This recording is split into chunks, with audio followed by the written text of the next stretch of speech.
स्वागत है आप लोगों का हमारे अपने YouTube चैनल फ्री स्टडी पर। आज के इस वीडियो में हम बात करने वाले हैं ग्रेजुएशन वाले स्टूडेंट्स के लिए जो बीए, बीएससी और बीकॉम कर रहे हैं। ईवीएस के सब्जेक्ट के यूनिट नंबर 3 के पार्ट सेकंड को हम यूनिट नंबर 3 का पार्ट सेकंड इस वीडियो में डिस्कस करेंगे। इससे पहले हमने पार्ट 1 बना रखा है, भाग 1 बना रखा है। तो अभी तक अगर आपने वो भाग 1 नहीं देखा है तो सबसे पहले जा करके आपको उस पार्ट को देखना है, क्योंकि इस पार्ट में हमने एक एक चीज़ बेसिकली जो नेचुरल रिसोर्सेज होते हैं उसको हमने बताया है कि नेचुरल रिसोर्सेज क्या है, प्राकृतिक संसाधन क्या है, क्यों ये ज़रूरी है। और साथ ही साथ हमने ये भी देखे हैं कि प्राकृतिक संसाधन होते क्या हैं, कितने तरीके के प्राकृतिक संसाधन होते हैं, ये सब हमने देखा। और हमने संसाधन को भी पढ़ा था कि संसाधन क्या होता है। वह सब चीज़ें जो मानव के उपभोग में काम आती है वो क्या कहलाती है, संसाधन। अगर आपने पुरानी वीडियो देखी होगी तो बहुत ही आसान शब्दों में आपको याद होगा, मैंने वहीं याद करवा दिया था आपको, है ना। तो संसाधन क्या होते हैं जो मानव उपभोग के लिए इस्तेमाल लाई जाती है, वह सब चीज़ें संसाधन होती है। चाहे वह एक पेन हो, पिन हो या नदी, झील, किसी भी लेकर को, चाहे वो प्राकृतिक रूप में हो या मानव निर्मित। उसी तरीके संसाधन दो तरीके के भी होते हैं, मानव और प्राकृतिक संसाधन। मानव मतलब जो मानवों द्वारा निर्मित किए जाते हैं, और प्राकृतिक जो हमें प्राकृतिक रूप से प्राप्त हैं। और एक चीज़ और, जो भी संसाधन मानव द्वारा बनाए जाते हैं उन्हें भी कहीं ना कहीं, मानव निर्मित संसाधनों को कहीं ना कहीं प्राकृतिक संसाधनों पर ही निर्भर रहना पड़ता है। अब जैसे एग्जाम्पल के लिए हम समझते हैं, एक टेबल बनानी है हमें, ठीक। एक टेबल यानी कि जो बेड होता है, टेबल है, वो बनानी है हमें। बेड बनाने के लिए क्या चाहिए, सबसे पहले लकड़ी चाहिए, ठीक। लकड़ी चलाने के बाद हमें उसको सेकंड सेक्टर में उद्योग भी चाहिए, उसको अलग अलग तरीके से उसका हमें निर्माण भी करना है। लकड़ी हमें कहाँ से प्राप्त होगी, जंगलों से। जंगल क्या है, एक प्राकृतिक संसाधन है, यानी लकड़ी क्या हो गई, एक प्राकृतिक संसाधन, है ना। तो इस तरीके से मानव निर्मित संसाधन बनाने के लिए भी प्राकृतिक संसाधन जो है ज़रूरी है। अब हम 1 बाय 1 प्राकृतिक संसाधन को और अच्छे से पढ़ते हैं, जिसमें हम वनों के बारे में भी पढ़ेंगे और हर एक नेचुरल रिसोर्सेज को डिस्कस करेंगे। तो स्टार्ट करते हैं अपनी इस वीडियो को। उससे पहले एक चीज़ और मैं आपको बता दूं, डिस्क्रिप्शन में आपको एक लिंक दिया गया है जो कि है हमारे टेलीग्राम ग्रुप का लिंक, ठीक। आपको अभी के अभी ये ग्रुप ज्वाइन करना है। टेलीग्राम पे आपको हर एक यूनिट की जो है वीडियोस आपको मिलेगी, ठीक। हर एक यूनिट की पोल साइंस, ईवीएस, हिस्ट्री, हर एक के वहाँ पर जो है आपको रिटर्न फॉर्म में नोट्स मिलते हैं फ्री ऑफ कॉस्ट, अच्छे खासे कंटेंट के साथ, जो काफ़ी हेल्पफुल रहेगी। और उसके अलावा हम आपको समय दर समय जो है एक एक स्ट्रेटजी भी बताएंगे कि एग्ज़ाम को कैसे प्रिपेयर करना है। वहाँ पे हम आपको करंट अफेयर, ये सब चीज़ें भी भेजेंगे, तो काफ़ी हेल्पफुल रहेगा। देर ना करते हुए सबसे पहले जाना है, टेलीग्राम ग्रुप को ज्वाइन करना है, ठीक।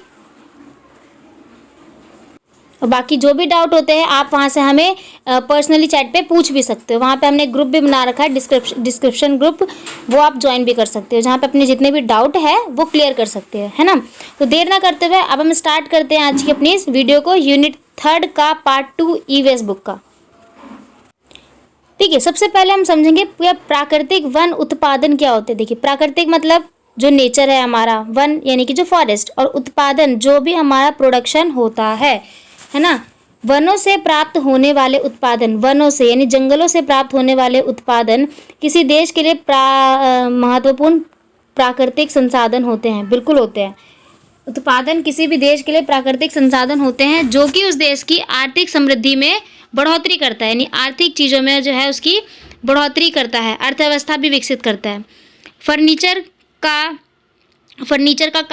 कागज़, औषधीय भोजन पदार्थ, फल, मवेशियों के लिए चारा, जलवान लकड़ी इत्यादि, ये सब कहाँ प्राप्त होते हैं, ये सब हमें वन से प्राप्त होते हैं, बिल्कुल। वनों की जो कटाई हो रही है अंधाधुंध तरीके से, जिसमें एक प्राकृतिक संसाधन कम होते जा रहे हैं, है ना। आए दिन जिस तरीके से मानव अपने उपभोग के लिए वनों की कटाई कर रहा है, मानव को लगता है कि उसका जीवन जितना सुलभ हो बहुत अच्छा है, लेकिन वो कहीं ना कहीं ये भूल रहा है कि वो अपने जीवन को अच्छा बनाने के लिए वनों का नाश कर रहा है। और वही वन जो उसको आगे जा कर के भावी पीढ़ी के लिए भी काम आएगा, उसका जो है उत्खनन करता जा रहा है, कम करता जा रहा है, जो बहुत ही बड़ी विकट संकट है हम लोगों के लिए। तो ये पे क्लियर हो गया होगा प्राकृतिक वन उत्पादन क्या होते हैं। अब हम पढ़ेंगे औषधीय पौधों के बारे में। औषधीय पौधे जो जड़ी बूटियाँ होती हैं, उन पौधों के बारे में पढ़ेंगे। वनों से हम केवल लकड़ी, फल, सब्जी ही प्राप्त नहीं करते, अपितु वन हमें विशेष औषधीय पौधे भी देती हैं, जिनका उपयोग चिकित्सा प्रणाली काफ़ी उन्नत तरीके से करती है। चिकित्सा प्रणाली, जैसे कई बार होता है कि हम मनुष्य को कुछ ऐसे रोग हो जाते हैं जो दवाइयों से सही नहीं होते हैं, है ना। तो उसके लिए क्या है, वो औषधियों का उपयोग करते हैं। और जो हमारा इतिहास था, यानी कि बहुत टाइम पहले, यानी कि पहले के टाइम पे लोग क्या करते थे, औषधियों के द्वारा ही अपनी जो भी समस्या होती थी, शारीरिक समस्या, उन सबको दूर करते थे। तो क्या है, चिकित्सा प्रणाली बहुत ही उन्नत तरीके से होती है इनमें। भारतीय आयुर्वेद की चिकित्सा प्रणाली पूरी तरह से इन्हीं पर निर्भर है, यानी भारत के जो आयुर्वेद होते हैं वो औषधीय पौधों के द्वारा ही अपनी जितनी भी चिकित्सा प्रणाली होती है उन पर निर्भर होते हैं। जैसे आंवला, वेलभूमि आंवला, ब्राह्मण, चिरायता, गुड़मार, अशोक, अश्वगंधा, गिरनर, लौंग, पीपरमेंट, हीना, सदाबहार, भृंग, घृतकुमारी, कुलपहाड़, तुलसी इत्यादि, ये सब क्या है, ये सब एक औषधीय पौधों की श्रेणी में ही आते हैं। जैसे आज के टाइम पे पतंजलि क्या है, पतंजलि भी इन औषधीय पौधों के द्वारा ही जो है अपने पदार्थ बनाता है। तो आई होप क्लियर हो गया होगा कि औषधीय पौधे क्या होते हैं। अब हम बढ़ते हैं नेक्स्ट टॉपिक की तरफ। अगला जो टॉपिक है वो है आप लोगों का वन आधारित उद्योग, यानी कि जो वनों पे आधारित उद्योग होते हैं, फैक्ट्रियाँ होती हैं। वनों से उद्योगों के लिए कच्चा माल प्राप्त होता है, बिल्कुल। प्राथमिक क्रिया क्या हो गई, प्राथमिक क्रिया हमारा वन हो गया। अब वनों से जो भी हमें कच्चा माल मिलता है वो कहाँ जाता है, उद्योगों में जाता है, ताकि उसका पूरा पुनर्निर्माण हो सके। वनों से उद्योगों के लिए कच्चा माल प्राप्त होता है। इमारती लकड़ियाँ वनों से प्राप्त होती है और यह वनों पर आधारित एक महत्वपूर्ण उद्योग के रूप में माना जाता है, बिल्कुल। जैसे देवदार पेड़, नीला पाइप, साइप्रस, सागौल, साल सुंदरी, शीशम जैसे वृक्षों की लकड़ियाँ जो है बहुत ही मजबूत होती हैं, इसीलिए इनका प्रयोग घर बनाने तथा फर्नीचर बनाने के साथ साथ रेल के स्लीपर देखा होगा आपने, जो रेल की पटरियाँ होती है, इस तरीके से रेल की पटरियाँ होती हैं और जो बीच बीच में पत्थर टाइप के होते हैं उनको क्या बोलते हैं, स्लीपर। तो रेल के स्लीपर, जहाज, लकड़ी की पेटियाँ बनाने में भी प्रयोग किया जाता है, यानी कि ये जो इन सभी लकड़ियों का प्रयोग जो है इन चीज़ों में किया जाता है। कागज उद्योग हेतु बांस, बुंदा, सबाई घास की आवश्यकता यहीं से पूरी होती है, यहीं से कहाँ से, वनों से। रबड़ उद्योग विश्व भर के बड़े उद्योग के रूप में माना जाता है। कौन सा उद्योग, रबड़ उद्योग विश्व भर के सबसे बड़े उद्योग के रूप में माना जाता है। इसके लिए कच्चा माल वनों से ही प्राप्त होता है। माचिस उद्योग के लिए तितलियाँ लकड़ियों से लाई जाती हैं, है ना। जो छोटी छोटी डंडियाँ होती है वो कहाँ से मिलती है, लकड़ियों से मिलती है। और लकड़ी क्या होगी, वनों में। यानी कि वन जो है बहुत ही महत्वपूर्ण एक संसाधन के रूप में निकल करके आते हैं हमारे लिए। अगर वन ना हो तो शायद मानव का जीवन इतना सुखमय ना हो। तो आई होप क्लियर हो गया होगा। अब हम पढ़ते हैं प्राकृतिक संसाधन के डिटेल को। अब हम पढ़ेंगे भूमि आवरण। भूमि आवरण क्या होता है, जिसमें हम भूमि के उपयोग को पढ़ेंगे, मृदा निम्नीकरण पढ़ेंगे, उसका अपरदन और निर्वनीकरण पढ़ेंगे। तो ये चारों ही टॉपिक हम यहाँ पर डिटेल में विस्तार से समझेंगे। सबसे पहले समझेंगे भूमि का आवरण क्या होता है। भूमि आवरण यानी कि धरती की सतह पर मौजूद पौष्टिक पदार्थ, धरती की सतह पर मौजूद पौष्टिक पदार्थ, पेड़ पौधे, है ना, भूमि, वन, कृषि इत्यादि भूमि पर ही पाए जाते हैं। अब सैटेलाइट द्वारा ली गई तस्वीरों का प्रयोग करके यह विश्लेषण किया जाता है कि भूमि की किसी हिस्से में क्या है। देखिए भूमि आवरण क्या है, सिंपल शब्दों में समझाती हूँ मैं आपको। भूमि आवरण क्या है, भूमि आवरण यह है कि जो पृथ्वी पर जितनी भी भूमि है उस भूमि के किस हिस्से में क्या है, यानी कि कहाँ पे मरुस्थल है, कहाँ पे भूमि उपयोग में लाई जा सकती है, कहाँ पर उसका दुरुपयोग हो रहा है, कहाँ भूमि का निम्नीकरण है, कहाँ भूमि का निर्वनीकरण है, कहाँ उसका अपरदन हो रहा है। ये सब चीज़ें क्या आती है, ये सब भूमि आवरण के अध्ययन में आती है। तो ये क्लियर हो गया हो कि भूमि आवरण क्या होता है। धरती की सतह पर मौजूद जितने भी पौष्टिक पदार्थ है वह सब सैटेलाइट के द्वारा तस्वीरों के द्वारा किया गया विश्लेषण ही भूमि आवरण कहलाता है। अब हम पढ़ेंगे भूमि उपयोग में बदलाव, यानी कि जो भूमि का समय दर समय उपयोग में बदलाव आ रहा है वो कैसे है। मानव के हस्तक्षेप के कारण भूमि का उपयोग बदल रहा है, बिल्कुल। अब मानव अपने उपभोग के ज़रूरत के हिसाब से ज़्यादा ही भूमि का जो है नष्टीकरण कर रहा है। बढ़ती जनसंख्या के कारण लगातार वन क्षेत्र को कम किया जा रहा है, बिल्कुल। जैसे जैसे पॉपुलेशन हमारे देश की बढ़ रही है, आज के टाइम पे भारत की जो जनसंख्या है वो 135 करोड़ के लगभग पहुंच चुकी है।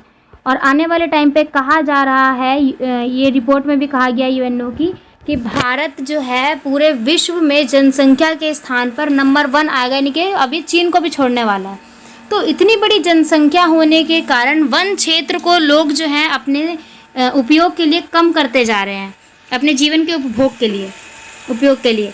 वनों की अंधाधुंध कटाई हो रही है, जिसमें पारिस्थितिक तंत्र में बहुत बड़ा बदलाव आ रहा है, यानी कि जो हमारा इकोसिस्टम है वो पूरा बिगड़ रहा है। किसके कारण? वनों की जो इतनी ज़्यादा कटाई हो रही है बड़े पैमाने पर। उसके अलावा ग्रीन हाउस गैस कार्बन उत्सर्जन चक्र में परिवर्तन देखने को मिल रहा है। वायुमंडल में प्रदूषण और हानिकारक गैसें हो रही है।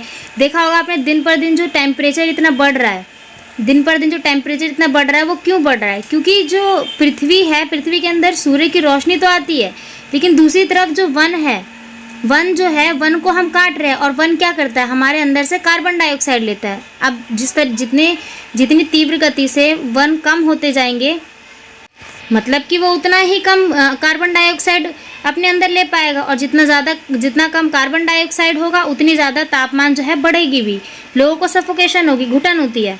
तो ग्रीन हाउस गैस, कार्बन उत्सर्जन चक्र, ये सब क्या है? ये सब प्रदूषण और हानिकारक गैस, इन सब उत्सर्जन के कारण भूमि उपयोग में बदलाव जो है देखा जा रहा है।